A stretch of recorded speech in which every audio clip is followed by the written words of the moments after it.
आपको पहले से ही ज्ञात है कि अधिवक्ता समाज में एक महत्वपूर्ण भूमिका निभाते हैं। हमारे देश के कई ऐतिहासिक मामले हैं जहां अधिवक्ताओं ने गरीब और कमजोर वर्ग के लिए लड़ाई लड़ी। इन्हीं में से एक ऐतिहासिक बात हुसैन आरा खातून बराम अनिल मुंशी स्टेट ऑफ बिहार है, जिसमें हम पाते हैं कि एक अधिवक्ता ने बिहार राज्य में समाचार पत्र के उल्लेख किए, जिसमें 17 विचाराधीन कैदियों के नामों का उल्लेख किया गया था। उनकी रिहाई के लिए भारतीय संविधान के तहत न्यायालय के समक्ष बंदी प्रत्यक्षीकरण याचिका दायर की गई और दायर करने वाली थी मिसेस पुष्पा कपिला लिंगोरानी जी। पुष्पा जी ने भारत के सर्वोच्च न्यायालय में जनहित याचिका के रूप में एक मामला दायर किया था। चलिए अब देखते हैं पुष्पा जी के उस ऐतिहासिक कदम को जिसमें बिहार के भविष्य को निर्धारित किया।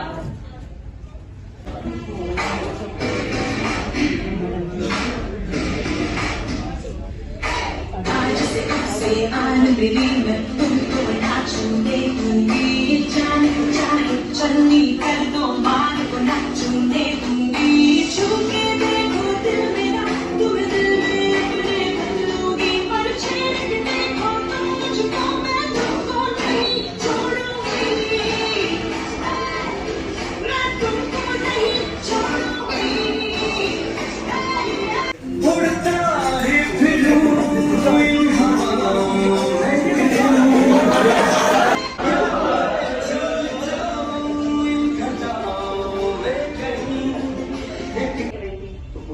आप कह दोगे क्या मैं बोल रही हूँ? अरे नहीं यार, पहले पूरी बात तो सुन लो। तुम्हें सुनना है या नहीं? सुनाओ सुनाओ। बिहार जेल में न जाने कितने ऐसे कैदी कैद हैं जिन्होंने कोई अपराध नहीं किया है, और कुछ कैदी ऐसे हैं जिन्होंने बड़ा अपराध किया है, परंतु उन्होंने अपनी सजा से अधिक समय जेल में व्यतीत कर लिया है। मतलब अगर उनका ट्रायल चलता और अपराध सिद्ध हो गए होते तो जो सजा उन्हें मिलती वो अब तक पूरी भी हो गई होती। वो अच्छा, ये रुस्तम वही है ना, नेशनल पुलिस कमीशन समिति के मेंबर? हाँ वही। लोगों में तो जागरूकता नाम की चीज ही समाप्त हो गई है। अरे छोड़ो यार, तुम भी क्या बात लेकर के बैठ गई हो। मैं जरा मार्केट होके आता हूँ। और सुनो, ज्यादा दिमाग से नीला मत बनना।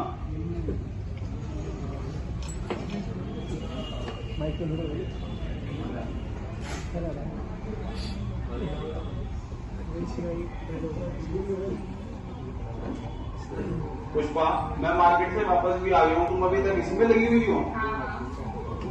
तो एडवोकेट पुष्पा जी, आपने मेरी बात को ज्यादा ही सीरियसली ले लिया और समाज सेवा करने का निश्चय किया। अरे नहीं, मजाक छोड़ो और ये देखो, 17 नामों में से एक नाम हुसैन आरा खातून मैंने नकली किया है, और सभी कैदियों के स्टेटमेंट देखने के बाद और सुप्रीम कोर्ट के अधिवक्ता होने के नाते और एक जागरूक नागरिक होने के हक से मैं ये मामला सुप्रीम कोर्ट में जनहित याचिका के रूप में दायर करूंगी। अरे यार, ये तो वही बात हो गई, आ बैल मुझे मार, या फिर अपने पैरों पे खुद ही उगाड़ी मारना। अरे नहीं यार, ऐसा नहीं है। मैं सिर्फ एक जागरूक नागरिक होने के नाते कर रही हूँ। देखो, मेरी फाइल और एप्लीकेशन रेडी है, मैं जरा ये मामला दायर करके आती हूँ। आदमी क्या होता है, चलो मैं भी चलता हूँ तुम्हारे साथ। अभी हम सब ने पुष्पा जी के उस साहसी कदम को देखा जिसमें उन्होंने गरीब और असहाय कानूनी जानकारी से वंचित कैदियों के बारे में सोचा और दया भाव दिखाकर एक साहसी कदम उठाया, जिसके चलते यह भारत का पहला जनहित याचिका का मामला बना। अब supreme court justice PN Bhagwati and justice DA Desai पधार रहे।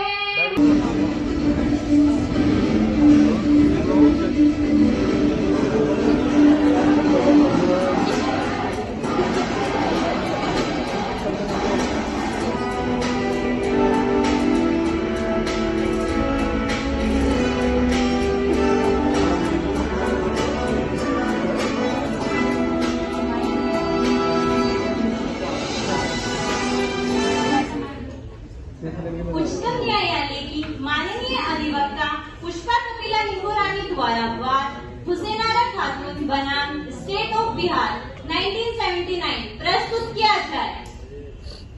कार्यवाही शुरू की जाए। माय लॉर्ड, मैंने बंदी प्रत्यक्षीकरण याचिका के नाम से जो याचिका दायर की है उसकी सुनवाई पीआईएल के आधार पर की जाए। योर ऑनर, मैंने ये याचिका पब्लिक एक्सपेक्टेड पर्सन के रूप में 11 जनवरी 1979 को दायर की है।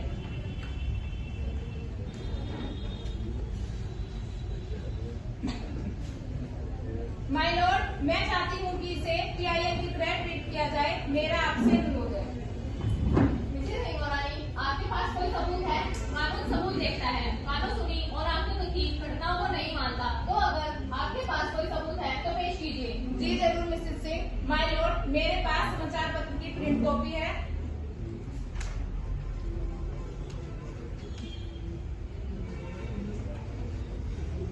जिसमें तथ्यों के साथ यह कहा गया है कि जेलों में कैदियों के हालात जर्जर हैं। क्यों? क्योंकि उनके पास जमानत कराने के लिए पर्याप्त पूंजी व संसाधनों की कमी है। तो क्या माय लॉर्ड उनको न्याय नहीं मिलेगा? और किस आधार पर अंडर ट्रायल कैदियों को रिहा किया जाए? और क्या आपके पास इनकी पावर ऑफ अटॉर्नी है हिंगोरानी जी? केवल समाचार पत्र को आधार नहीं बनाया जा सकता है। माय लॉर्ड, मैं यह पूछना चाहती हूँ, यह खबर सच्ची हो, झूठी भी तो हो सकती है। आए कितने जाने कितने झूठे आर्टिकल छपते हैं। तो क्या मिसेज हिंगोरानी जी है आपके पास कोई और सबूत? जी जरूर मिसेस सिंह। माय लॉर्ड, हमारे संविधान में संचार माध्यम को चौथा स्तंभ माना गया है, तो इस आधार पर यह मान्य किया जाए। माय लॉर्ड, अंडर ट्रायल कैदियों की फाइलें कई वर्षों से बंद पड़ी है और उन्हें अभी तक मजिस्ट्रेट तक नहीं पहुंचाया जा सका है। माय लॉर्ड, हजारों की संख्या में ये कैदी कैद हैं, जिनकी सुनवाई कर उनको रिहा किया जाए, मेरा आपसे अनुरोध है। बिहार जेल में न जाने कितने कैदियों को अधिकतम अवधि के लिए बंद रखना आर्टिकल 21 के तहत उनके मौलिक अधिकारों का हनन करना होगा। और माय लॉर्ड, रिहा होना तो उनका अधिकार है। माय लॉर्ड, कितने ही ऐसे लोग हैं जिनको जमानत मिल सकती थी, परंतु उनके केस में कोई कार्रवाई नहीं की गई है। और तो माय लॉर्ड, उन्होंने अपनी सजा से अधिक समय जेल में व्यतीत कर दिया है। माय लॉर्ड, अनावश्यक उन्हें जेल में रखा गया है और किसी भी प्रकार की त्वरित सुनवाई उनके लिए नहीं की गई है।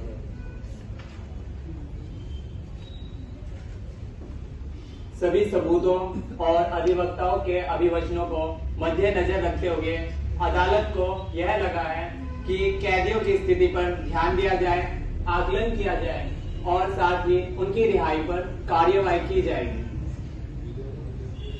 कैदियों का ट्रायल चलाया जाएगा और पेंडिंग ट्रायल जल्द से शुरू किए जाएंगे। माय लॉर्ड, मैं चाहती हूँ कि इनके केस की त्वरित सुनवाई कर इनको रिहा किया जाए। और माय लॉर्ड, हमारी न्याय प्रणाली की दशा तभी विश्वसनीय होगी जब इन कैदियों को जमानत दी जाएगी।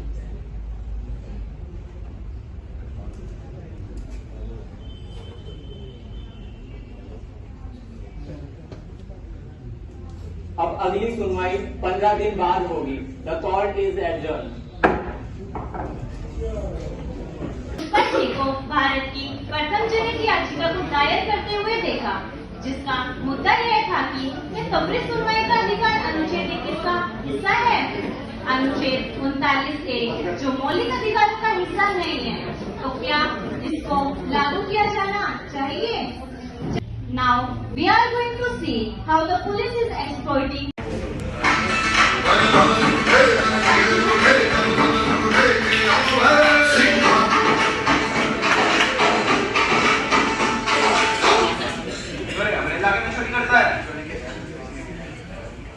अगर तूने कोई चोरी नहीं की तो का इतने लोग तो चोर चोर बोल रहे हैं। तूने कोई चोरी नहीं की, अरे लेके चलेगा जेल में और डाल दी 2 साल के लिए अंदर। पर सर, एका तो हमको 24 घंटे मजिस्ट्रेट के सामने पेश करेगा पड़ी। मजिस्ट्रेट अरे अभी तो यहाँ के मजिस्ट्रेट हुई कि बिहार है बुआ, बिहार अभी आगे ना चला नहीं चला और डाली इसको जेल के अंदर। आई अपन ठिकाने सर।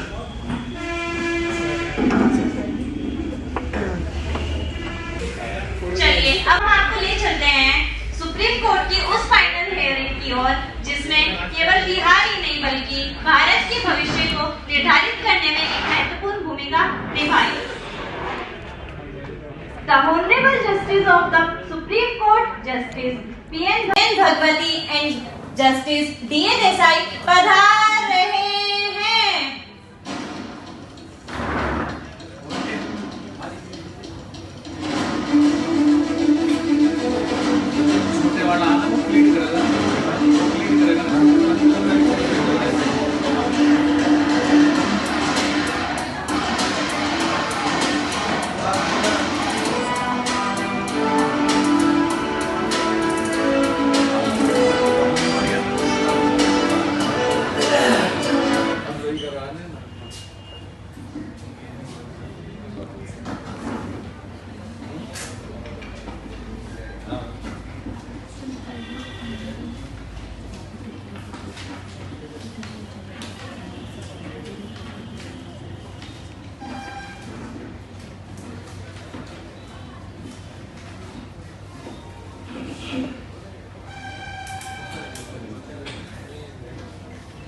कार्यवाही शुरू की जाए।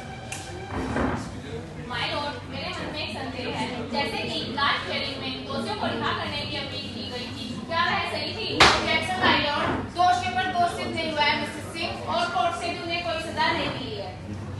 दोषियों को रिहा करना किस आधार पर निर्भर करता है?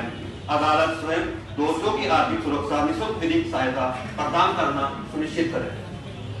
माय लॉर्ड, बहुत से कैदी तो ऐसे हैं जो अपने अधिकारों के प्रति सचेत नहीं है। आर्थिक अभाव, जानकारी का अभाव और कोई समर्थन न होने के कारण वो जेल में रहने के लिए विवश हैं। माय लॉर्ड, बहुत से कैदियों की पारिवारिक जीवनोपार्जन का साधन भी वे स्वयं थे। तो मिसेस हिंगोरानी, उन्होंने अपराध करते वक्त क्यों नहीं सोचा कि वह उनके जीविकोपार्जन का साधन है? फिर उनके अपराधी बन जाने के बाद उनके परिवार का क्या होगा? अभी अपराध सिद्ध नहीं हुआ है मिसेस सिंह। माय लॉर्ड, इन कैदियों को जेल में होने के कारण परिवारजन भी उन्हें बाहर निकालने में असमर्थ थे। और हमारे देश में तो कैदियों की स्थिति ऐसी है जिन्हें जमानत फाइल करने से संबंधित जानकारी भी नहीं है। मिसेस हिंगोरानी, व्यक्तियों में जागरूकता का अभाव है, तो फिर आप क्यों समाज सेवा पर ढीली हैं? क्योंकि मिसेस सिंह, मैं एक जागरूक नागरिक हूँ और इसे समाज सेवा नहीं, एक जागरूक नागरिक होने के नाते अपना कर्तव्य मानती हूँ। Mrs Hingorani, order. Mrs Hingorani, now you continue. My Lord, कई ऐसे लोग हैं जिनके केस में जमानत मिल सकती है, लेकिन इसी कारण वो बंद थे क्योंकि जागरूकता का गहरा अभाव था। आर्थिक अभाव वो मुख्य कारण था जिसके कारण वो कैदी जेल में रहने के लिए विवश थे।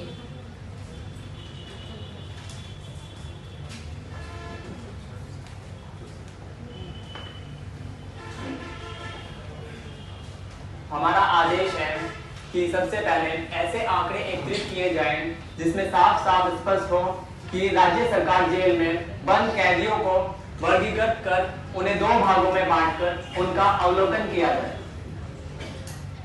2 भागों से तात्पर्य यह है कि प्रथम वर्ग में उन कैदियों में रखा जाए जो कैदी छोटे छोटे अपराधों के कारण हिरासत पाई है, और दूसरे वर्ग में उन कैदियों को रखा जाए जिन्होंने बड़े अपराधों के चलते हिरासत पाई है। इन दोनों वर्गों के आंकड़े सुप्रीम कोर्ट में प्रस्तुत करें, जिसके लिए 3 सप्ताह समय का प्रावधान दिया जाता है, और साथ ही यह भी देखा जाए कि कितने ऐसे लोग हैं जिनको जमानत दी जा सकती है। माय लॉर्ड, मैंने बंदी प्रत्यक्षीकरण याचिका के चलते ये भी फाइल की है। माय लॉर्ड, मैं चाहती हूँ कि इन कैदियों को ससरीप प्रस्तुत किया जाए ताकि जनता का कोई भी नागरिक इन अंडर ट्रायल कैदियों को न्याय दिलाने की मुहिम चला सके। माय लॉर्ड, मैं चाहती हूँ कि एक ऐसा नियम बनाया जाए जो जनहित याचिका को कोई भी व्यक्ति दायर कर सके। पब्लिक इंटरेस्ट के लिए कोई भी व्यक्ति पीआईएल फाइल कर सके तथा कोर्ट उसको सुने और उस पर अपना निर्णय दे। आवेदन मान्य है। इस रेट को पीआईएल की तरह ही ट्रीट किया जाएगा। जितने भी लोग बिहार जेल के अंदर अंडर ट्रायल कैदियों के रूप में पड़े हैं, उनको जल्द से रिहा किया जाएगा, उनको जल्द से न्याय दिया जाएगा। यदि कोई मामला 6 माह से अधिक लंबित है तो उसको राज्य अपनी प्रक्रिया में देरी क्यों हुई है या प्रक्रिया के बारे में बताएगा, और आर्टिकल 21 को ध्यान में रखते हुए इन सभी कैदियों के मौलिक अधिकारों का हनन करना अनुचित है। इनमें अधिकारों को कानूनी रूप से सुरक्षित रखा जाएगा। इन सभी कैदियों पर लगाए जाने वाले सभी अभियोजन को निरस्त कर उनकी रिहाई पर कार्यवाही की जाए और सरकारी वकील प्रदान कर उनकी सुनवाई को तीव्र गति से आगे बढ़ाया जाए, ताकि मुफ्त सहायता का लाभ उठाकर ये कैदी अपने अधिकार के प्रति सचेत हो सके।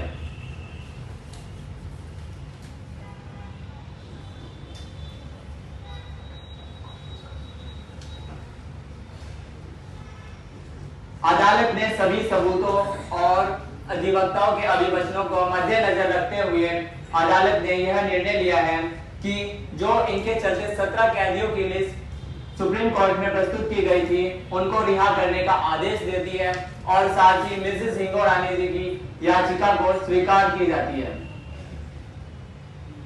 और इसे जारी करने का आदेश देती है, क्योंकि स्पीडी ट्रायल सबका अधिकार है और ऐसा नहीं होता है तो यह हमारे फंडामेंटल राइट्स का उल्लंघन है। जैसा आप सभी ने देखा, अभी अदालत ने निर्देश दिया कि जिन विचाराधीन कैदियों के नाम श्रीमती हिंगू रानी द्वारा दर्ज की गई सूची में दिए गए थे, उन्हें रिहा करने के आदेश दिए गए और कहा उन मनुष्यों को और अधिक समय तक कैद रखना अवैध होगा। संविधान के अनुच्छेद 21 के तहत उनके मौलिक अधिकारों का अवहेलना होगी। इस केस के बाद से अब तक करीब 40,000 विचाराधीन कैदियों को रिहा किया जा चुका है, जो यह दर्शाता है कि अगर कोई व्यक्ति देश के कल्याण के लिए प्रतिबद्ध है तो वह ऐसा कर सकता है।